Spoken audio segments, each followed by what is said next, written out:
ইমানদারদের সম্মান আমি আল্লাহ তাআলা বৃদ্ধি করে দেব। ওয়াল্লাযীনা উতুল ইলমা দারাজাত, যাদেরকে ইলম দান করা হয়েছে, যারা আলেম, তাদের মর্তবা আমি আল্লাহ তাআলা অনেক অনেক অনেক বেশি উপরে উঠায় দেব। অন্য একটা আয়াতের মধ্যে আল্লাহ পাক বলেন, ওয়ামান ইউতাল হিকমাতা ফাকাদ উতিয়া খায়রান কাসীরা,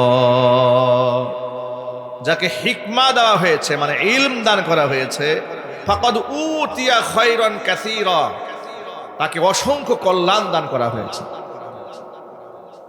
পৃথিবীতে দুইটা ভাগে মানুষকে যদি ভাগ করা যায়, এক ভাগ মানুষ আলেম, আরেক ভাগ নন আলেম, এভাবে তো ভাগ করা যায়, ঠিক কিনা বলেন? গোটা দুনিয়ার মানুষকে যদি এভাবে একটা ভাগ করা যায়, এক ভাগ আলেম আরেক ভাগ আলেম নন। আলেমদের সংখ্যা কি সাধারণ এই পৃথিবীতে যত মানুষ আছে এদের মধ্যে কি আলেমদের সংখ্যা কি অনেক বেশি? সবাই একটু জোরে বলেন, আলেমদের সংখ্যা কি অনেক বেশি? না, একদম সীমিত সংখ্যক আলেমদের সংখ্যা। আল্লাহর নবী সাল্লাল্লাহু আলাইহি সাল্লাম বলেছেন, এই সীমিত সংখ্যক আলেম ওলামা, একদল আলেম আর একদল আলেম নন। আলেমদের মর্তবা এত উপরে, নবী সাল্লাল্লাহু আলাইহি ওয়াসাল্লামের ভাষায় হুজুর বলেন, ফাদলুল আলিমি আলাল আবিদি কাফাদলি আলা আদনাকুম। ও সাহাবীরা শোনো, তোমাদের সাহাবীদের ভিতরে সবচেয়ে আদনা তবকার সাহাবীর উপর আমি নবীর মর্যাদা যেমন, এই পৃথিবীতে সাধারণ আবেদ যারা, তাদের উপরে আল্লাহর কাছে একজন আলেমের মর্তবা ঠিক তেমন। কল্পনা করা যায় এ কথার ওয়েট কতটুকু, তাৎপর্য কত বড়। নবী করিম সাল্লাল্লাহু আলাইহি সাল্লাম বলেছেন, আমার মাঝে আর আলেমদের মধ্যে পার্থক্য শুধু এতটুকু, আমার কাছে ওহী আসে আর আলেমদের কাছে ওহী আসে না। চিৎকার দেখেন সুবহানাল্লাহ। আবার এই পার্থক্য তো ছোটখাটো পার্থক্য নয়, এ পার্থক্য তো অনেক অনেক বড় পার্থক্য। তার কাছে ওহী আসে, যার কাছে ওহী আসে তিনি কি সাধারণ মানুষ? তাকে কি সাধারণ মানুষের সাথে তুলনা করা যায়? আল্লাহু আকবার বলেন। আম্বিয়া আলাইহিমুস সালাতুস সালাম, আল্লাহর পক্ষ থেকে তারা নির্বাচিত। ইলেকশন করে, ভোট করে এমপি হওয়া যায়, মন্ত্রী হওয়া যায়, প্রাইম মিনিস্টার হওয়া যায়, জবরদস্তি করে নেতা হওয়া যায়, কিন্তু জবরদস্তি করতে নবী হওয়া যায় না। কথা ঠিক না বেঠিক জোরে বলেন? জোরাজোরি করে নবী হওয়া যায় না, জোরাজোরি করে নবী হওয়া যায়। এত শান মান নবীদের, সেই নবীজি বলেছেন, ও সাহাবীরা, তোমাদের মধ্যে সবচেয়ে আদনা সাহাবীর উপর আমি নবীর মর্যাদা যেমন, এই সমাজের মধ্যে আবেদ মুসল্লি যারা, এখানে সাধারণ মুসলমান বলা হয় নাই। মুসলমানদের মধ্যে বিভিন্ন ক্যাটাগরি আছে, ক্লাসিফিকেশন আছে, স্তর আছে। আবেদ আবেদ মুসলমান আর নন আবেদ মুসলমান। আবেদকে আল্লাহ পাকের হুকুম এবং আহকাম নিয়মিত পালন করে এমন একজন আল্লাহর বান্দা, এমন একজন আল্লাহর গোলাম, তার সাথে তুলনা করা হয়েছে আলেমের। যে এইরকম ব্যক্তির উপরে একটা আলেমের মর্তবা এত উপরে যে তোমাদের মধ্যে সবচেয়ে নিম্ন তবকার সাহাবীর উপরে আমি মর্যাদা, আমি নবীর মর্যাদা যত উপরে। আল্লাহু আকবার জোরে বলতে হবে। আলেমদের এই সম্মান, এই মর্যাদা আল্লাহ দিয়েছেন, আল্লাহর রাসূল সাল্লাল্লাহু আলাইহি সাল্লাম দিয়েছেন। কেন দিয়েছেন শোনেন।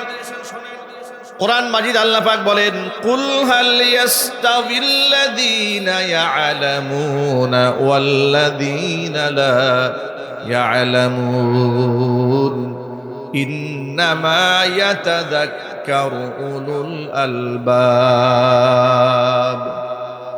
নবী আপনি বলেন, যারা আলেম আর যারা আলেম নয় তারা কখনো সমান হবে না। হে নবী আপনি বলুন, আল্লাহ নবীকে প্রশ্ন করছেন, হাল ইয়াস্তাবিল্লাযীনা ইয়ালামুনা ওয়াল্লাযীনা লা ইয়ালামুন, দ্বীন সম্পর্কে যারা জানে আর দ্বীন সম্পর্কে যারা জানে না, তারা কি কখনো সমান হতে পারে? আল্লাহ প্রশ্ন করছেন, হে নবী আপনি বলেন তো। এটা কি কখনো সম্ভব? যারা দিন সম্পর্কে জানে আর যারা দিন সম্পর্কে জানে না, তারা কি কোনোদিন সমান হতে পারে? না, তারা কখনো সমান হতে পারে না। এই জন্য আলেমদের তাবাকাত, আলেমদের দারাজাত, আলেমদের সম্মান, এদের মারাতেব, মর্যাদা, এদের মানাকেব অনেক উপরে। দুনিয়াতেও আল্লাহ পাক তাদেরকে সীমাহীন সম্মান দিয়েছেন, কারণ তারা নবীর রেখে যাওয়া আমানত এটা গোটা দুনিয়ার মধ্যে প্রচার করে বেড়ান। সুবহানাল্লাহ। দুনিয়াতে আলেমদের যেমন সম্মান আছে, পরকালেও আল্লাহর নবী আলেমদের মর্যাদার কথা বর্ণনা করেছেন। হুজুর বলেছেন, ইয়াশফাউ ইয়াউমাল কিয়ামাতি সালাসাতুন, কিয়ামতের দিন চরম বিপদ, মানুষ যখন বিপদগ্রস্ত হয়ে যাবে তখন 3 শ্রেণীর মানুষ আল্লাহর দরবারে সুপারিশ করবেন। কয় শ্রেণী? 1 নাম্বার হচ্ছে আল আম্বিয়া, নবীগণ আল্লাহর দরবারে সুপারিশ করবেন। 2 নাম্বার সুম্মাল উলামা, উলামারা আল্লাহর দরবারে মানুষের জন্য সুপারিশ করবেন। 3 নাম্বার সুম্মা শুহাদা, আল্লাহর পথে যারা জীবন দিয়ে শহীদ হয়েছে ওই সমস্ত শহীদ বান্দারা মানুষের জন্য আল্লাহর দরবারে সুপারিশ করবে। অন্য একটা হাদিসের মধ্যে এসেছে, ইউকালু লিল আবিদি, আবেদকে আল্লাহর পক্ষ থেকে বলা হবে। আবেদকে, যে ব্যক্তি নিয়মিত নামাজ পড়ে, রোজা রাখে, ফরজ হজ হয়ে গেলে হজ ফরজ ইবাদত আদায় করে, যাকাত যার উপর ফরজ হয়েছে যাকাত দেয়, সুদ খায় না, ঘুষ খায় না, মিথ্যা কথা বলে না, চুরি ডাকাতি করে না, জিনাবাদ বার্ষিক ভোগ করে না, এক কথাই নেককার বান্দা। যারা আলেম নন কিন্তু নেককার, আছে না নাই? জোরে বলেন। শুধু আলেমরাই যে নেককার সমাজে তা তো নয়, আলেম ছাড়াও অসংখ্য নেককার মানুষ সমাজে আছে, কিন্তু তাদের সাথে আলেমের তুলনা হয় না। আলেমের মারাতাব তো অনেক উপরে। আলেমের জন্য সমুদ্রের মাছও দোয়া করে, গর্তের পিঁপড়া পর্যন্ত আলেমদের জন্য দোয়া করে। আল্লাহু আকবার বলেন। ইউকালু লিল আবিদ, আবেদকে কিয়ামতের মাঠে আল্লাহর পক্ষ থেকে বলা হবে, উদখুলুল জান্নাহ, জান্নাতে প্রবেশ করো। ওয়া ইউকালু লিল আলিমি কিফ ওয়াশফা লিন নাস, কিন্তু একজন আলেমকে একা একা জান্নাতে যাওয়ার পারমিশন দেওয়া হবে না।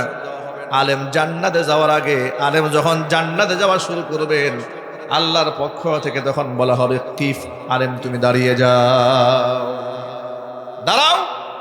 কি ব্যাপারে একা একা ভেসে যাচ্ছ কেন? তোমাকে তো একা একা জান্নাতে যাওয়ার জন্য সৃষ্টি করা হয়নি। দুনিয়াতে তুমি মানুষদেরকে দাওয়াত দিয়েছ, বয়ান করেছ, তোমার বয়ান শুনে কত মানুষ দিনের পথে এসেছে, কত মানুষ আমল করেছে। তাকিয়ে দেখো আজকে অনেকেই বিপদগ্রস্ত আছে। একা একা জান্নাতে তুমি যেতেই পারবে না, কিফ তুমি দাঁড়িয়ে যাও। সাধারণ আবেদ যারা, তারা একা একা জান্নাতে যাবে, তুমি একা জান্নাতে যাবে না। কিফ ওয়াশফা লিন নাস, তুমি আজকে বিপদগ্রস্ত মানুষের জন্য সুপারিশ করবে। ওয়াশফা লিন নাস, মানুষের জন্য তুমি সুপারিশ করো, তোমার সুপারিশ আজ মঞ্জুর করা হবে। আপনাদেরকে একটা তথ্য দিয়ে রাখি, নবী করিম সাল্লাল্লাহু আলাইহি ওয়াসাল্লাম বলেছেন, আলেমদের সুপারিশকৃত মানুষের সংখ্যা যদি আসমানের নক্ষত্র সমতুল্য হয়, হাদিসে এসেছে, ওয়ালাউ কানা আদাদুহুম আদাদান নুজুম, আসমানের নক্ষত্র সমতুল্য যদি হয়ে যায়, আলেমদের সুপারিশ আল্লাহ পাক এমন ভাবে মঞ্জুর করে নেবেন, অসংখ্য অগণিত মানুষদেরকে ক্ষমা করে জান্নাতের ফয়সালা করে দিবেন। আলেম ওলামাদের সুপারিশের মর্যাদা এত বেশি। সুতরাং আলেমদের যেমন দুনিয়াতেও সম্মান আছে, আলেমদের আখিরাতের সম্মান আছে। আবার অন্য একটা হাদিসের মধ্যে এসেছে, পৃথিবীতে নবীদের পরে এই পৃথিবীতে আসমানের নিচে জমিনের উপরে সর্বশ্রেষ্ঠ মর্তবাপূর্ণ মানুষ হচ্ছে উলামায়ে কেরাম। আবার মানুষদের মধ্যে সবচাইতে নিকৃষ্ট মানুষ হচ্ছে উলামায়ে কেরাম। উলামায়ে কেরাম যেমন সর্ব উৎকৃষ্ট, আবার উলামায়ে কেরাম যদি দিন থেকে সরে যায় তারা হয়ে যায় সর্বনিকৃষ্ট। শিরারুল উলামা, উলামাদের অনিষ্টটা এটা এত ভয়ঙ্কর, পৃথিবীর সমস্ত অনিষ্টতাকে ছাড়িয়ে যেতে পারে আলেমদের অনিষ্ট। কিয়ামতের মাঠে আলেমদেরকে আল্লাহ তাআলা এত মর্যাদার অধিষ্ঠিত করবেন, এত সম্মানের অধিপতি করবেন, অসংখ্য অগণিত মানুষের সুপারিশকারী আলেমদেরকে আল্লাহ পাক বানাবেন। এই জন্য আবু দারদা রাদিয়াল্লাহু তাআলা আনহু থেকে বর্ণিত আছে, হযরত আবু দারদা রাদিয়াল্লাহু তাআলা আনহু বলেছেন, আলিমান, যেহেতু আলেমদের এত তবাকাত, এত সম্মান, এত মর্যাদা, সম্ভব হলে নিজে আলেম হয়ে যাও। আলেম যদি হতে না পারো, আও মুতাআল্লিমান, আলেমের ছাত্র হও। তাও যদি না পারো, আও মুস্তামিআন, আলেমের কথা গভীর মনোযোগ সহকারে শোনো, আলেমের ফ্যান ফলোয়ার হয়ে যাও। 4 নাম্বার, আও মুহিব্বান, আলেমদেরকে দিল থেকে ভালোবাসো।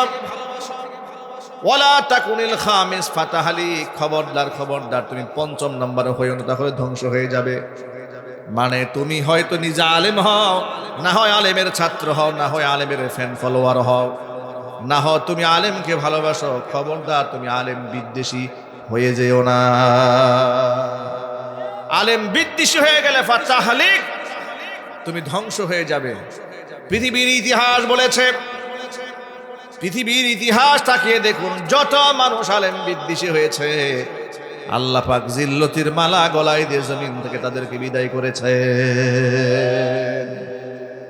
আর আলেমরা যত মাজলুম হোক না কেন, যত নির্যাতনের ইস্তিমরুলা তাদের উপর চালানো হোক না কেন, জিল্লতির মালা গলায় নিয়ে আলেমরা দুনিয়া থেকে বিদায় হন নাই, মাজলুম হয়ে বিদায় হয়েছেন।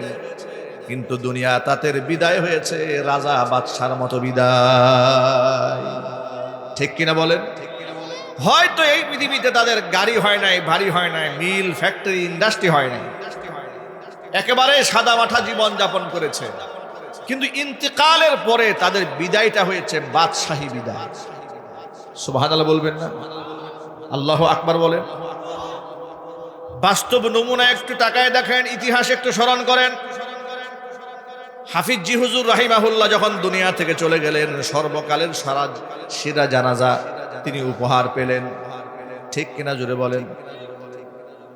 এরপর আল্লামা আজিজুল হক রাহিমাহুল্লাহ শাইখুল হাদিস যখন দুনিয়া থেকে চলে গেলেন, শ্রেষ্ঠতম জানাজা তিনি উপহার পেলেন।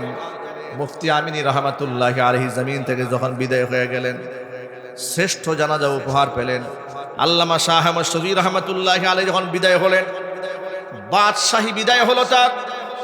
আল্লামা জুনায়েদ বাবুনগরী রাহিমাহুল্লাহ মাজলুম হয়েছেন, কারাবরণ করেছেন, রিমান্ড খেটেছেন, জেল খেটেছেন, মৃত্যু শয্যায় ঢলে পড়েছিলেন। এরপরে জালেম স্বৈরা শাসক তাকে জেলখানা থেকে মুক্তি দিয়েছিল। এত জুলুম, এত নির্যাতন, এত টর্চার করেছে, কিন্তু বিদায়টা কিন্তু এতিমের মতো, মিসকিনের মতো হয় নাই। আল্লাহ পাক তার বিদায়টাও রাজা বাদশার মতো করে দিয়েছে। ঠিক কিনা বলেন? তাকিয়ে দেখুন একটু কিশোরগঞ্জের আনোয়ার শাহ রহমাতুল্লাহি আলাইহির দিকে, জমিন থেকে বিদায় হয়েছেন, বাদশার মতো বিদায় গ্রহণ করেছেন। ব্রাহ্মণবাড়িয়ার আল্লামা জুবায়ের আহমদ আনসারী রাহিমাহুল্লাহ একজন বক্তা ছিলেন, আলোচক ছিলেন, মুফাসসির কোরআন ছিলেন। সারা জীবন ওয়াজ করে বেরিয়েছেন, দিনে 2টা, 3টা, 4টা, 5টা, 8টা দাওয়াত দিয়ে গ্রহণ করে তাফসির করেছেন। করোনাকালীন সময় তিনি মারা গেলেন, লকডাউনের সময়। এমন একটা সময় মারা গেলেন যে বাবা মরলেও সন্তান জানাজায় যেতে চায় না। কথা বলেন। এমন সময় মারা গেলেন, স্বামী মারা গেলে স্ত্রী লাশের কাছে যায় না। এমন একটা কঠিন সময়ে তারা সেখানে গেলেন, তিনি মারা গেলেন। তার ইন্তেকালের পরে মানুষ যেন সেখানে অতি মাত্রায় জমা না হয়, মাইকে বলে দেওয়া হলো সংক্ষিপ্ত জানাজা করা হবে, সীমিত পরিসরে জানাজা করা হবে, কোন লোকজন আপনারা জমা হবেন না, এটা বলে দেওয়া হলো। এমনকি চেকপোস্টে, ব্রাহ্মণবাড়িয়া সিলেট মহাসড়কে বিভিন্ন জায়গায় পুলিশ দিয়ে ব্যারিকেড দেওয়া হলো, যাতে করে আবার গাড়ি ঘোড়া ভরে কেউ জানাজায় আসতে না পারে। জানাজা ঠেকানোর জন্য তৎকালীন স্বৈরা শাসক এরকম ব্যবস্থা গ্রহণ করল। কি হলো শোনেন, সকাল 10টায় জানাজা অনুষ্ঠিত হবে। কোনো প্রকার মাইকিং করা হয় নাই যে অমুকে মারা গেছে আসেন, এই সেই মিডিয়া তো কাভারেজ দেওয়া হয় নাই, কিছু দেওয়া হয় নাই। সেখানকার পুলিশ প্রশাসন খুব স্বাভাবিক অবস্থায় আছে যে সকাল 10টায় জানাজা, মোটামুটি তারা 9টা পর্যন্ত খুব প্রস্তুতি নিয়ে আছে যে কোনো মতে জানাজা করে খালি কবরের মধ্যে ঢুকাই ফেলবে। আশ্চর্যের ব্যাপার হলো, প্রশাসনের লোকেরা বলল মাত্র 9টা যখন মাত্র বেজে, স্যার 1 ঘন্টা বাকি আছে, চতুর্দিকে তাকায় দেখি মানুষ এমন ভাবে চতুর্দিকে আসা শুরু হয়েছে, এটা যেন মানুষের ঢেউ চলতেছিল। সব লকডাউন ভেঙে দিয়ে এত মানুষ জানাজা হয়েছে। ইতিহাসটা আপনারা জানেন, গোটা বাংলাদেশ মিডিয়া তুলপার হয়ে গিয়েছে, আলেমদেরকে ধর্মান্ধ বলেছে। এরপরে করোনা গোটা দুনিয়ার মধ্যে আলেমদের কারণে ছড়িয়ে যাবে। এরপরে ব্রাহ্মণবাড়িয়াতে নবীনগরের এক মহিলা ডাক্তার, সেখানে এক আলেম দম্পতি তারা ডাক্তার দেখাতে গিয়েছিলেন। সে মহিলা ডাক্তার জিজ্ঞেস করেছিল, আপনি কি জুবাইর আহমদ আনসারীর জানাজায় গেছিলেন নাকি? মানে তার মধ্যে একটা কিউরিসিটি যে কোনো হুজুর তোর বাকি নাই, এত আলেম গেছে জানাজায়। উনি বলেছেন, হ্যাঁ আমি গিয়েছিলাম। এ কথা শোনা মাত্র অপমান করে ওই মহিলা তাকে সেখান থেকে বের করে দিয়েছে। কেন? যে আপনি লক্ষ লক্ষ মানুষের মাঝে ছিলেন, নিঃসন্দেহে আপনার গায়ে করোনার জারম থাকতে পারে, জীবাণু থাকতে পারে, এটা আমার পরিবেশ নষ্ট হবে, এই কথা বলে অপমান করে তাড়িয়ে দিয়েছে। 14 দিন 3টা গ্রামকে একেবারে লকডাউন করে নয়, একদম ব্লক করে রেখে দেওয়া হয়েছিল। আল্লাহর কি খাস রহমত, এত মানুষ একসাথে জমা হয়েছে 14 দিনে ওই সমস্ত এলাকার ওই সমস্ত গ্রামের একজন মানুষও করোনায় আক্রান্ত হয় না। রোগ দেওয়ার মালিককে। পিছনে ইতিহাস আমি টানতে চাই না, এটা জাস্ট একটা এক্সাম্পল বললাম যে তারা দুনিয়াতে স্বাভাবিক জীবনযাপন করলে কি হবে। তাদের বিদায়গুলো হয়েছে সব রাজকীয় বিদায়। সুবহানাল্লাহ বলবেন না? বাদশার মতো বিদায় হয়েছে। এবার মাজলুম 2-1 আলেমের উদাহরণ শোনাই। উপমহাদেশের শ্রেষ্ঠতম তাফসির কারক শহীদ মাওলানা দেলওয়ার হোসেন সাঈদী রাহিমাহুল্লাহ সারা জীবন আল্লাহর কোরআনের কথা বলেছেন। দলমত নির্বিশেষে বাংলাদেশে যত শ্রেণী পেশার মানুষ আছে, সব শ্রেণী পেশার মানুষ আল্লাহর জন্য তাকে ভালোবেসেছে। ঠিক না ব্যাটিক জুড়ে বলেন? মিথ্যা মামলায় জেল খাটলেন 13 বছর, সহ্য হলো না, তাকে ষড়যন্ত্র করে দুনিয়া থেকে বিদায় দেওয়া হলো। তার জানাজার নামাজে মানুষ একটু হাজির হবে, সেটা ঠেকায় দেওয়ার জন্য পুলিশ প্রশাসন নিয়োগ করা হলো। ঢাকাতে জানাজা পড়তে দেবে না, অ্যাম্বুলেন্সে লাশ উঠিয়ে নিয়েছে। এমনকি খুলনাতে তার একটা কামিল মাদ্রাসা আছে, সিদ্দিকিয়া কামিল মাদ্রাসা। সেই কামিল মাদ্রাসার পাশে তাকে মাদফুন করা হবে, কবরস্থ করা হবে। সেখানকার আওয়ামী লীগের এমপি যিনি ছিলেন, তার বিরুদ্ধে জুতা এবং ঝাড়ু দিয়ে মিছিল করেছে যেন তাকে সেখানে কবরে মাদফুন করানো হয়। একজন আলেমের সাথে এই বিয়াদবিটা সে করেছে। সর্বশেষ তাকে সেখানে কবরে মাদফুন করা হয়নি, পিরোজপুরে সাইদি ফাউন্ডেশনের পাশে তাকে কবর দেওয়া হয়েছে। আল্লাহর এই বান্দাকে শেষবারের মতো এক নজর দেখার জন্য, জানাজার নামাজে হাজির হওয়ার জন্য মানুষ যে একটা উপচে পড়া ভিড় আর আকাঙ্ক্ষার দৃষ্টান্ত স্থাপন করেছেন। কসম আল্লাহি রাব্বিল কাবা, আমি আল্লাহর নামের কসম করলে আমাকে কাফারা দিতে হবে না। আমার মনে হয় যে বাংলাদেশের ইতিহাসে শুধু নয়, পৃথিবীর কোনো মানুষের জানাজায় মানুষ উপস্থিত হওয়ার জন্য এইরকম পাগলপানা করে, এমন অস্থিরতা করে, এমন নজির মনে হয় পৃথিবীতে কোথাও নেই। ঠিক কিনা বলেন? লোকেরা হাঁটু পর্যন্ত পানির মধ্যে গেড়ে থেকে 3 ঘন্টা 4 ঘন্টা 5 ঘন্টা অপেক্ষা করে জানাজার নামাজে শামিল হয়েছে। মৃত লাশটা ধরে কেমন করে চুমা খেয়েছে পাগলের মতো দেখেছেন আপনারা? অ্যাম্বুলেন্স ধরে মানুষ চুমা খেয়েছে। মানুষ আল্লাহর জন্য আলেমদেরকে কত ভালোবাসে। সুবহানাল্লাহ বলেন। এটা তো আল্লাহ পাকের ওয়াদা, ইন্নাল্লাযীনা আমানু ওয়া আমিলুস সলিহাতি সায়াজআলু লাহুমুর রাহমানু উদ্দা। নিশ্চয় যারা ঈমান আনে এবং ভালো কাজ করে, আমি আল্লাহ তাআলা মানুষের অন্তঃকরণে তাদের জন্য মুহাব্বত পয়দা করে দেই। হাদিস শরীফে এসেছে, কোন বান্দাকে যখন আল্লাহ পাক ভালোবাসেন এই পৃথিবীতে, ফাআলানা ফিস সামা, আল্লাহ পাক আসমানে এলান করেন। প্রথমত জিবরাইল আলাইহিস সালাতু ওয়াসসালামকে ডাকেন। জিবরাইলকে ডেকে আল্লাহ পাক জিবরাইল আমিনকে বলেন, ও জিবরাইল শোনো, পৃথিবীতে অমুকের পুত্র অমুককে আমি আল্লাহ ভালোবাসি, সুতরাং তুমি তাকে ভালোবাসো। এরপরে ফাআহাব্বা জিবরাইল, জিবরাইল তাকে ভালোবাসে। জিবরাইল শুধু ভালোবেসেই ক্ষান্ত হয় না, জিবরাইল আসমানের মধ্যে এলান করে দেয়, সমস্ত ফেরেশতারা তাকে মুহাব্বত করা শুরু করে দেয়। হাদিস শরীফে এসেছে, সমস্ত ফেরেশতারা বান্দাকে যখন মুহাব্বত করে, ফাইউদাউ লাহুল কবুলু ফিল আরদি, জমিনের মধ্যে আল্লাহ পাক তার একটা গ্রহণযোগ্য করে তৈরি করে দেন। জোরে জোরে বলেন সুবহানাল্লাহ। ভাইরা আমার, সবে মাত্র কয়েকটা এক্সাম্পল দিলাম, এরকম বলতে গেলে সারা রাত বলা যাবে।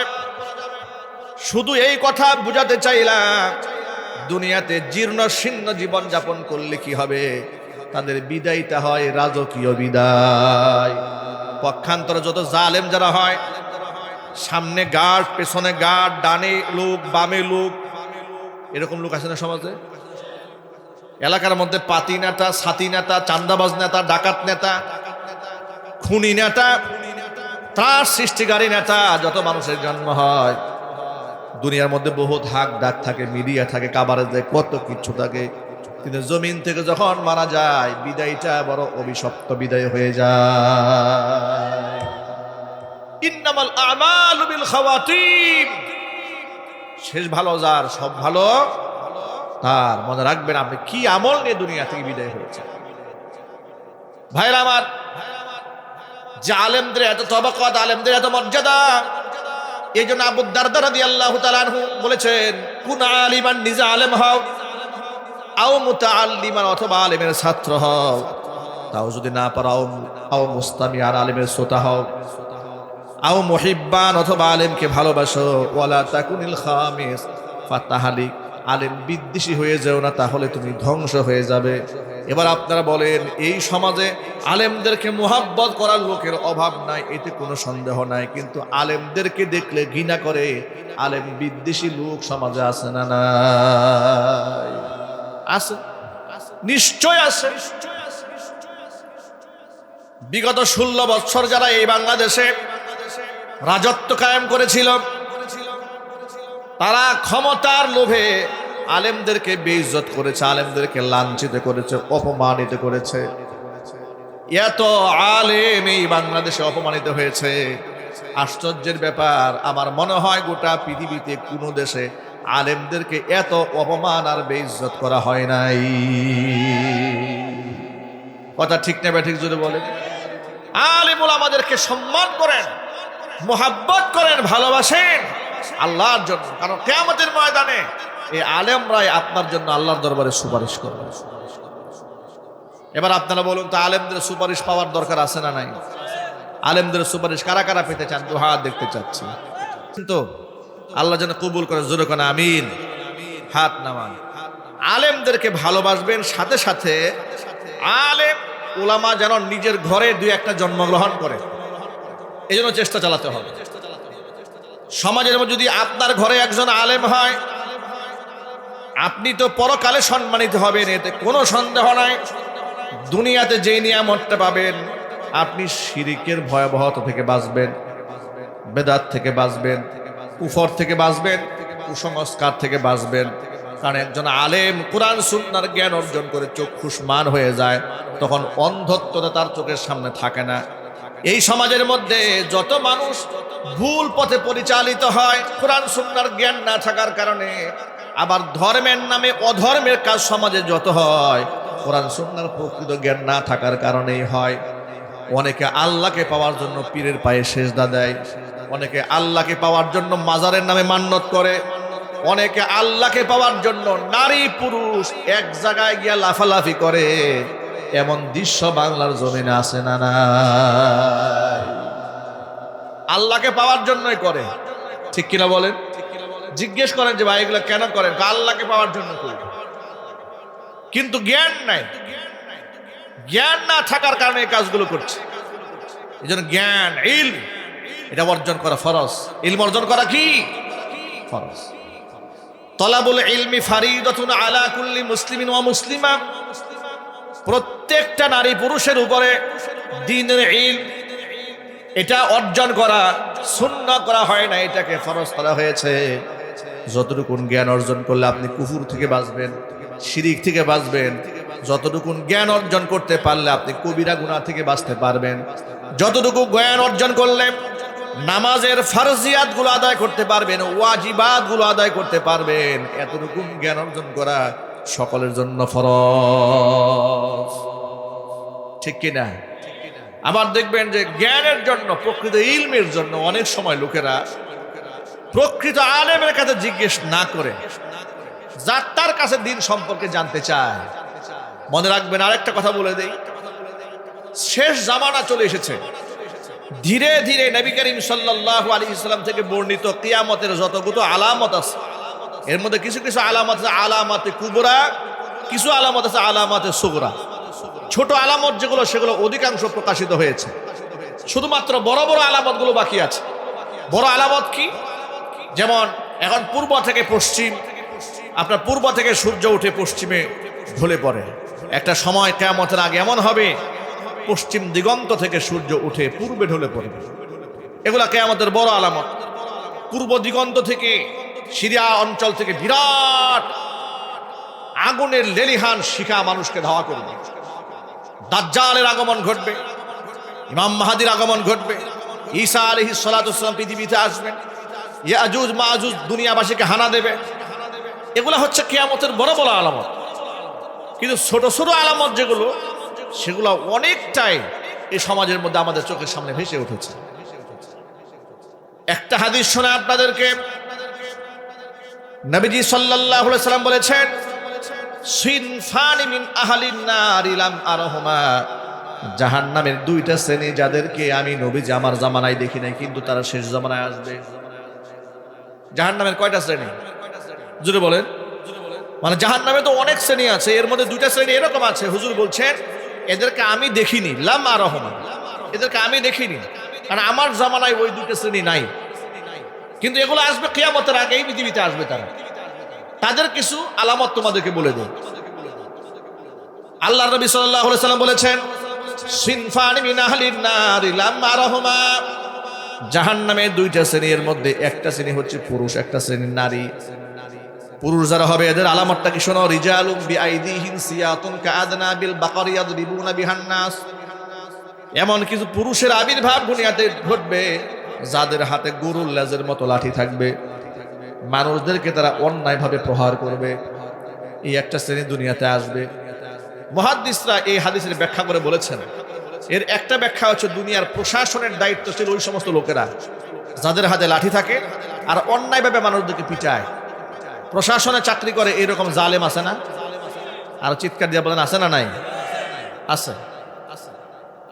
আবার মুহাদ্দিসিন কিরামরা আরেকটা ব্যাখ্যা করেছেন যে শুধুমাত্র প্রশাসনিক দায়িত্বশীল নয়, বরং সমাজের মধ্যে যারা মানুষের উপর জুলুম করে, সেটা রাজনৈতিক কর্মী হতে পারে, সন্ত্রাস বাহিনী হতে পারে, চান্দা বাহিনী হতে পারে, এক কথায় যারা অন্যায়ভাবে মানুষদেরকে প্রহার করার জন্য লাঠিয়াল বাহিনী হয়, এগুলাই হচ্ছে জাহান্নামের কীট।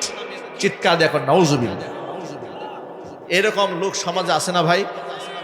মাইকের আওয়াজ বাহিরে যাচ্ছে, মা বোনেরাও শুনতে পাচ্ছেন, আর আমার প্যান্ডেলে অসংখ্য যুবকের আছে তারাও শুনতে পাচ্ছেন, বৃদ্ধ বাবা যারা আছেন তারাও শুনতে পাচ্ছেন।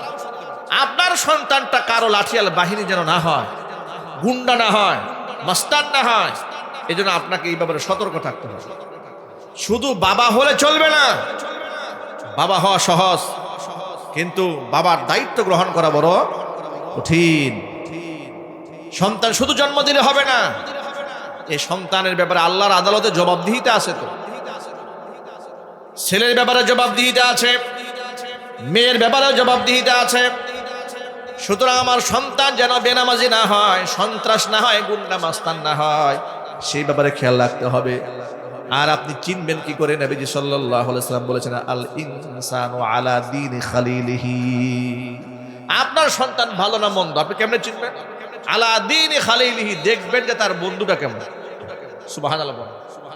কত সুন্দর উদাহরণ নবী সাল্লাল্লাহু আলাইহি ওয়াসাল্লাম দিয়েছেন। আল ইনসান আলা দীনি খালিলিহি, প্রত্যেকটা মানুষ তার বন্ধুর ধর্ম গ্রহণ করে। মানে হচ্ছে ধর্ম মানে আদর্শ, চালচলন। কার সাথে উঠা বসা করে এটা আপনি দেখবেন। যদি বেনামাজির সাথে উঠা বসা করে আপনার সন্তান বেনামাজি হবে। আলেম ওলামাদের সাথে যদি উঠা বসা থাকে সন্তান নামাজি এবং পরহেজগার হবে। সুদখোর আর ঘুষখোরের সাথে যদি উঠা বসা হয় সন্তান ঘুষখোর হবে। জেনাকার লম্পটদের সাথে যদি উঠা বসা হয়ে যায় সন্তান জেনাকার লম্পট হয়ে যাবে। অনুরূপভাবে আপনার মেয়েটা কার সাথে বান্ধবী গ্রহণ করেছে এটাও দেখবেন। কার সাথে উঠা বসা করে বান্ধবীকে, কার সাথে ফোনে চ্যাটিং করে আদান প্রদান করে, কোন চরিত্রের মানুষ, সে যদি ভালো হয় মেয়েটা ভালো থাকবে, বান্ধবী যদি খারাপ হয় মেয়েটাও খারাপ হয়ে যাবে। এই জন্য আমরা যারা গার্জিয়ান আছি আল্লাহ পাক যেন আমাদের সকলকে সতর্কভাবে সন্তানদেরকে লালন পালন করার তৌফিক দান করে। এক নাম্বার 2, আখিরি জামানার কিছু মেয়েদের ব্যাপারে আল্লাহ রাসূল একটা ভবিষ্যৎবাণী করেছেন। মাইকের আওয়াজ বাহিরে যাচ্ছে, অসংখ্য মা বোন আমার বক্তব্য শুনতে পাচ্ছে। এই পয়েন্টটা অত্যন্ত গুরুত্ব সহকারে মনোযোগ সহকারে মায়েরা এবং বোনেরা খরগোশের মতো কান খাড়া করে শোনেন আর হাদিসের সাথে মিলিয়ে নেন যে এই সমস্ত খাসলাতগুলো নিজের মধ্যে আছে কিনা। যদি থেকে থাকে আল্লাহর কাছে আজকেই তওবা করে। কারণ বান্দা যখন তওবা করে, হাদিস শরীফে এসেছে, বান্দা যখন তওবা করে আত্তাইবু মিনাজ যামবি কামা লা যামবালা, বান্দা তওবা করলে আমলনামায় এমন হয় মনে হয় বান্দা জীবনে কোনো গুনাহ করে না। এবার নবীজি সাল্লাল্লাহু আলাইহি সাল্লাম বলছেন, নিসাউন কাসিয়াতুন আরিয়াতুন মুমিলাতুন মাইলাতুন, এমন কিছু মহিলাদের আবির্ভাব পৃথিবীতে ঘটবে, কাসিয়াতুন আরিয়াতুন, যারা পোশাক পরেও উলঙ্গই থেকে যাবে। মজার ব্যাপার না এটা? এটা আশ্চর্য কথা এটা যে পোশাক পরে মানুষ কেমনে উলঙ্গ থাকে। নিসাউন এমন নারী, কাসিয়াতুন মানে পোশাক পরিধানকারিণী, আরিয়াতুন উলঙ্গিনী। কেমন একটা কথা, পোশাক পরে মানুষ কেমনে উলঙ্গ থাকে? পোশাক পরলে তো উলঙ্গ থাকার কথা নয়। মুহাদ্দিসরা এটার দুইটা ব্যাখ্যা করেছে। একটা ব্যাখ্যা হলো পোশাক পরিধান করে উলঙ্গ থাকার 1 নম্বরে ব্যাখ্যা, এত পাতলা পোশাক পরবে যে ভিতরের অঙ্গ প্রত্যঙ্গ বোঝা যাবে। এরকম পোশাকগুলা এই সমাজে বর্তমানে আছে না নাই? এটা হলো একটা ব্যাখ্যা।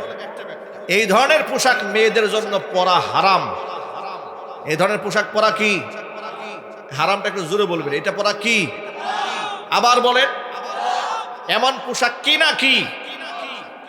আরো জোরে বলেন, এমন পোশাক বিক্রি করা হারাম। অবস্থা এমন হয়েছে বাচ্চার কি সাজবে, মায়ের সাজগুজের ঠেলায়। কথা বলে না কেন? এরপরে তো মনে করেন যে সকালবেলা বিরাট একটা মহিলাদের মিলন মেলা শুরু হয়ে গেছে, বাজার শুরু হয়ে গেল। ঢাকা শহরে তো এমন ঘটনা ঘটে, ছোট বাচ্চা দীর্ঘদিন একজনের তো ছেলে নিয়ে আসতেছে, আরেকজন মেয়ে নিয়ে আসতেছে, পুরুষও আসতেছে মহিলাও আসতেছে।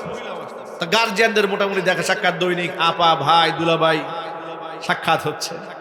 এরকম 1 দিন 2 দিন করতে করতে একজনের বউ আরেকজনের স্বামী নিয়ে ভাগছে। এমন অসংখ্য ঘটনা অ্যাভেলেবল হচ্ছে। আল্লাহ এই জাতিরে বুঝার তৌফিক দান করে। একান্ত ওজোর ছাড়া নারীরা ঘরের বাহিরে যাবে না। আমার মা বোনদের তো ঘরের মধ্যেই তার সম্মান নেই, ঠিক কিনা বলেন? এই পুরুষরা মসজিদে গিয়ে জামাতের সাথে নামাজ আদায় করতে হয়, পক্ষান্তরে মহিলারা নামাজ পড়বে কোথায়? ঘরে। নবী করিম সাল্লাল্লাহু আলাইহি সাল্লাম কোনো একটা হাদিসে মেয়েদের মসজিদে গিয়ে নামাজ আদায় করার ব্যাপারে উদ্বুদ্ধ করা হয়নি, হুজুর উদ্বুদ্ধ করেন নাই। কারণ মা আয়েশার জামানার কথা এটা। সমাজে ফিতনা ছড়িয়ে পড়েছে, এই ফিতনা যদি রাসূল দেখে যেতে পারতেন তাহলে মহিলাদেরকে মসজিদে যাওয়া নবীজি নিষেধ করে দিতেন। আচ্ছা, এই রসুলের স্ত্রী মা আয়েশা যদি এই কথা বলেন, মা আয়েশাকে যদি এই জামানায় আনা হতো, এই জামানার নারীদের দৃশ্য দেখলে মা আয়েশা বলতেন অবশ্যই মেয়েদের জন্য ঘরের মধ্যে নামাজ পড়া জরুরি, মসজিদ যাওয়া হারাম, ঠিক কিনা বলেন? সেই জামানার ফিতনাকে যদি এত বড় ফিতনা তিনি মনে করেন, তো এই জামানার ফেতনাকে কত বড় ফেতনা মনে করতেন? যে জামানায় শিশু বাচ্চা থেকে শুরু করে বৃদ্ধা মহিলা পর্যন্ত নিরাপদ না। কক্সবাজারে 2 বছর আগে আপনারা পত্রিকায় পেয়েছেন, পাগল মহিলার পেটে বাচ্চা হয়েছে। নাউজুবিল্লাহ পড়েন। এটা আমরা বাংলাদেশের মানুষ হিসেবে আমরা লজ্জিত। একটা মুসলিম দেশ আমরা বসবাস করি, পাগলি মহিলাকেও মানুষ ছাড়ে না সুযোগ পেলে। এখানে সুস্থ মস্তিষ্কে একটু চিন্তা করেন, যারা বেপরদায় নিজের বউকে রাস্তাঘাটে পাঠান, কিংবা যারা বিভিন্ন অনুষ্ঠানে বউকে সাজিয়ে গুজিয়ে পার্লারিং করে গায়ে হলুদে পাঠান, আছে না নাই? আরো জোরে বলেন না। ফরিদপুরে মনে হয় এরকম হয় না। বিয়ের অনুষ্ঠানে বউকে পাঠাইছে খুব সাজিয়ে গুজিয়ে। আপনার তো লজ্জা হওয়া উচিত। যেই দেশে পাগলি মহিলাও নিরাপদ না, সেই দেশে আপনি যে আপনার সুন্দরী বউটাকে সাজিয়ে গুজিয়ে পাঠালেন, আপনার কি এতটুকু গায়রতে লাগলো না যে আমার স্ত্রীর দিকে অসংখ্য পুরুষেরা কুনজরে তাকাবে? আপনি কি সমাজের সমস্ত পুরুষ দেখে শাহজালাল ইয়ামানি মনে করেন, জুনায়েদ বগদাদি মনে করেন? এই সমাজে কত শয়তান আছে, কত লম্পট বদমাশ আছে, তাদের কুনজর থেকে নিজের মেয়েকে নিরাপত্তা দিতে পারলেন না, স্ত্রীকে নিরাপত্তা দিতে পারলেন না। আপনার তো গায়রতে লাগা উচিত। কথা ঠিক কিনা জুড়ে বলেন। এগুলা করবেন। এগুলো যদি করেন দাইয়ুসের কাতারে নাম চলে যাবে। আর এটা একটা ট্রেডিশন হয়েছে বাংলাদেশে। আমি জানি না কেন এটা হয়েছে। গায়ে হলুদ দিতে হবে, এমন অবস্থা যেন গায়ে হলুদ ওয়াজিব হয়ে গেছে। নিজের গায়ে হলুদ মাখেন, রং মাখেন, আলতা মাখেন, যত মাখেন নিষেধ দায়িত্ব। কিন্তু এই যে আনুষ্ঠানিকতা করে পর নারী ঘরের মধ্যে আসে, একজন আরেকজন গায়ে হাত দেয়, পারমিশন দিয়েছে কে? কথা বলেন, এই সুযোগ দিয়েছে কে? পর নারীও তো আপনার দেহের অঙ্গ প্রত্যঙ্গ দেখার কোনো অধিকার রাখে না। নারীও নারী হয়ে আরেক নারীর অঙ্গ প্রত্যঙ্গ দেখতে পারবে না, সে হারাম। পর নারীর জন্য আপনার কতটুকু অঙ্গ প্রত্যঙ্গ দেখতে পারবে? যতটুকু আপনার মাহারাম পুরুষ দেখতে পারবে। অর্থাৎ আপনার ফেস, আপনার হাত, কবজির পরে এই অংশটা দেখতে পারবে। আপনার পর একদম নারীর সামনে আপনাকে আপনার অঙ্গ প্রত্যঙ্গ ঢেকে রাখতে হবে। যদি আপনি ঢেকে না রাখেন কি হবে শোনেন। আপনি যদি মনে করেন ও নারী আমিও নারী, কথা বুঝতেছেন কথা? আপনি হয়তো মনে করলেন সেও নারী আমিও নারী, তো আমাদের আবার ওড়না রাখার দরকার থাকে। আপনি এই সেন্সে গায়ে ওড়না রাখেন। ইসলাম কত সূক্ষ্ম জীবন বিধান মানুষকে উপহার দিয়েছে, আগে বলেন আল্লাহু আকবার। ইসলাম এখানে গণ্ডি বেঁধে দিয়েছে, পরনারীর সামনে আপনি গায়ের ওড়না সরাতে পারবেন না, চুল খুলতে পারবেন না। কেন পারবেন না শুনেন। আপনি গায়ের ওড়না সরিয়ে তার সামনে স্বাভাবিক অবস্থায় থাকলেন, সে আপনার দেহের অঙ্গ প্রত্যঙ্গ মাপজোক করে নিয়েছে চোখ দিয়ে। ও যখন তার স্বামীর কাছে যাবে, গল্পের ছলে বলবে ভাবির ঘরে গেছিলাম, ভাবি যা একটা ফিটনেস আল্লাহ দিছে না, খুব গল্প। সে তো ভালো নিয়ে তো কইছে। স্বামীর মনে মনে চিন্তা করলো এইরকম একটা ফিটনেস বলতে আমার থাকতো। নাউজুবিল্লাহ, আরো জোরে কান নাউজুবিল্লাহ। আহা, সাবধান সাবধান মায়েরা, বোনেরা, সাবধান। হারাম, এগুলো করবেন না। মনে থাকবে কথাগুলো। আরেকটা কথা বলে দিই, আমাদের মা বোনদের কিছু স্বভাব আছে, আবার কিছু পুরুষের মধ্যেও এটা আছে। একসাথে বসলে পেটে কোনো কথা থাকে না। স্বামী স্ত্রীর আভ্যন্তরীণ গোপন কথাগুলো বান্ধবীদেরকে বলে বেড়ায়, আছে না নাই? আবার কিছু পুরুষও আছে একেবারে বাসর করে কি হয়েছে না হয়েছে সব বলা শুরু করে। নাউজুবিল্লাহি মিন যালিক। হাদিস শরীফে এসেছে এই ব্যাপারে, স্বামী স্ত্রীর একান্ত মুহাব্বতের সময়গুলো আল্লাহর কাছে এতটা গোপনীয় বিষয়, এটা এতটাই গোপনীয় ব্যাপার। কোন পুরুষ যদি তার বন্ধুর সাথে, কোন নারী যদি তার বান্ধবীর সাথে এই সমস্ত একান্তের, স্বামী স্ত্রী একান্ত মুহূর্তের কথা শেয়ার করে, নবী করিম সাল্লাল্লাহু আলাইহি ওয়াসাল্লাম বলেছেন কিয়ামতের মাঠে আমানতের সবচাইতে বড় খিয়ানতকারী হিসেবে আল্লাহর আদালতে আসামির কাঠ গড়ায় এরা দাঁড়ায় যাবে। এরা হবে আমানতের খিয়ানতকারী। যা খুশি তা বলবেন না, হারাম। মুখে আসলো আর বলা শুরু করলে না, বলা যাবে না, সব বলা যাবে না, প্রাইভেসি আছে। আর এই জামানার পুরুষরা এত বেখেয়ালি হয়েছে, এত উদাসীন হয়েছে, আভ্যন্তরীণ ব্যাপার মানুষকে বলবে দূরে কথা, এগুলো ভিডিও করে। স্বামী স্ত্রীর খুনসুটি ভিডিও করে, ভিডিও করে দুষ্টমিগুলা ভিডিও করে অনলাইনে সোশ্যাল মিডিয়াতে ছেড়ে দেয়, লক্ষ লক্ষ মানুষ এগুলা দেখে। নাউযুবিল্লাহি মিন যালিক। আল্লাহ আমার ভাইদেরকে তওবা করার তৌফিক দান করুন। যারা এই কাজগুলো করেছেন আল্লাহর কাছে কেমনে তওবা করবেন আমার তো বুঝে আসে না। আপনি না হয় তওবা করলেন, আপনার ভিডিওগুলো ছড়িয়ে আছে, আপনার ভিডিও তো ছড়িয়ে আছে, আপনি দুনিয়া থেকে চলে যাবেন, অসংখ্য মানুষ আপনার এই ভিডিওগুলো দেখে চোখের জিনা করবে। আপনি এখান থেকে বের হয়ে আসবেন কেন? এই জন্য গুনাহ করার আগেও সাবধান। এমন কোন পাপ করবেন না যে কবরে জনমের পর জনম জাহান্নামের আগুন চলবে। যুবক ভাইরা সাবধান হয়ে যান, নিজের স্ত্রীকে আমানত মনে করেন, নিজের স্ত্রীকে আমানত মনে করেন। স্ত্রীর ব্যাপারে কোরআন বলে দিয়েছে, স্বামী স্ত্রীর অধিকারটা এত সুন্দর। হুন্না লিবাসুল লাকুম ওয়া আনতুম লিবাসুল লাহুন্না। নারীরা তার স্বামীর জন্য পোশাক স্বরূপ, আর স্বামীরা তার স্ত্রীর জন্য পোশাক স্বরূপ। স্বামী স্ত্রীর পোশাক মানেটাকে ব্যাখ্যাটাকে দেখেন, কতগুলো ব্যাখ্যা আছে, এর মধ্যে একটা ইম্পর্টেন্ট ব্যাখ্যা হলো এই যে পোশাকটা আমি গায়ে দিয়েছি, গায়ে দেওয়ার কারণে আমার দেহ কি আর দেখা যাচ্ছে কিছু? শরীর কিছু দেখা যায়? দেখা যাচ্ছে না। আমার শরীরে কোনো কাটা থাকে, সিটা থাকে, কোনো স্পট থাকে, কোনো ঝামেলা থাকে, এই পোশাক আবরণ দিয়ে সব ঢেকে রেখেছে। সুবহানাল্লাহ।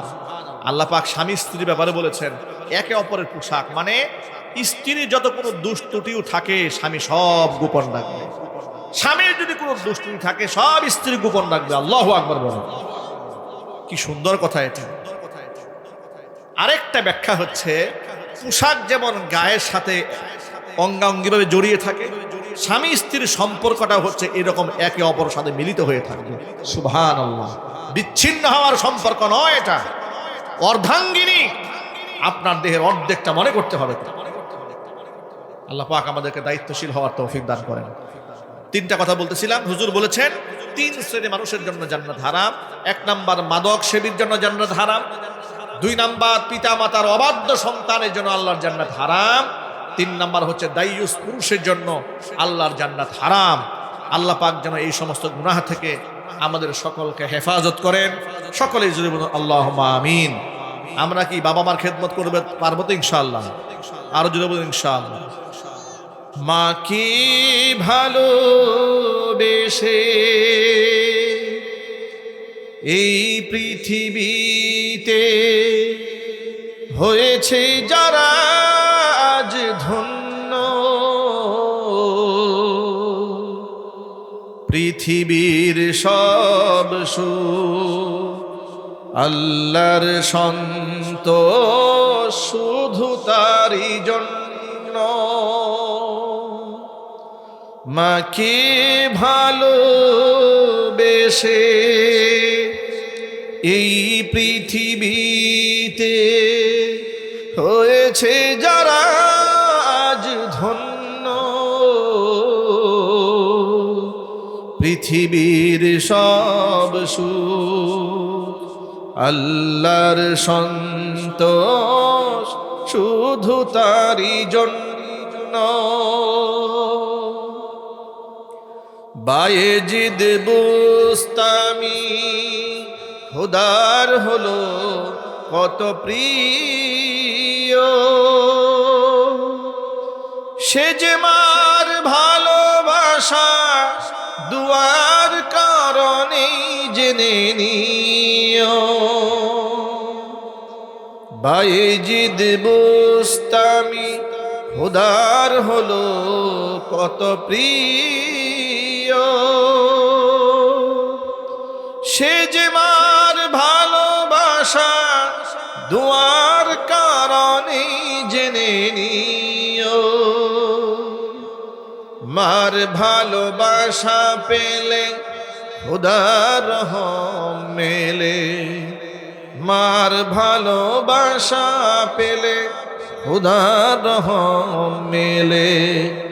হবে তুমি জগত অনন্য, পৃথিবীর সব সুখ আল্লাহর সন্তোষ শুধু তারই জন্য। মাকে ভালোবেসে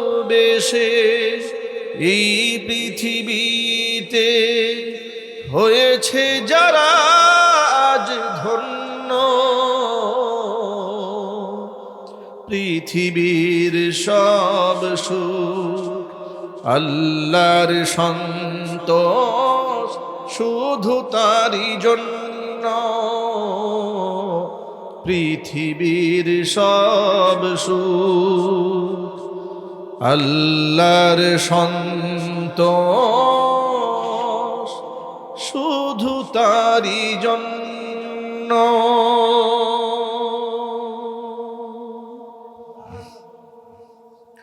দুরূদ পড়েন আল্লাহুম্মা সাল্লি আলা মুহাম্মাদ ওয়া আলা আলি মুহাম্মাদ। আজকে যে কথাগুলো বলেছি মনে থাকবে তো ইনশাআল্লাহ? আমি আশা করি মা বোনেরাও শুনেছেন, আর যদি না শুনে থাকেন এই কথাগুলো আপনারা আপনাদের স্ত্রীর কাছে পৌঁছে দেবেন ইনশাআল্লাহ। আল্লাহু আকবার, আল্লাহু আকবার, আল্লাহু আকবার,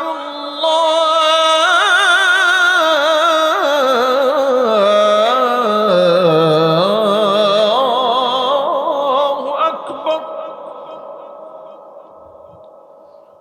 আশহাদু আল্লা ইলাহা ইল্লাল্লাহ,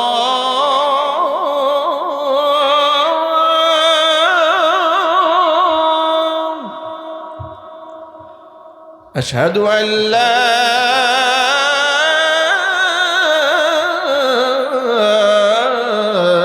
إله إلا الله।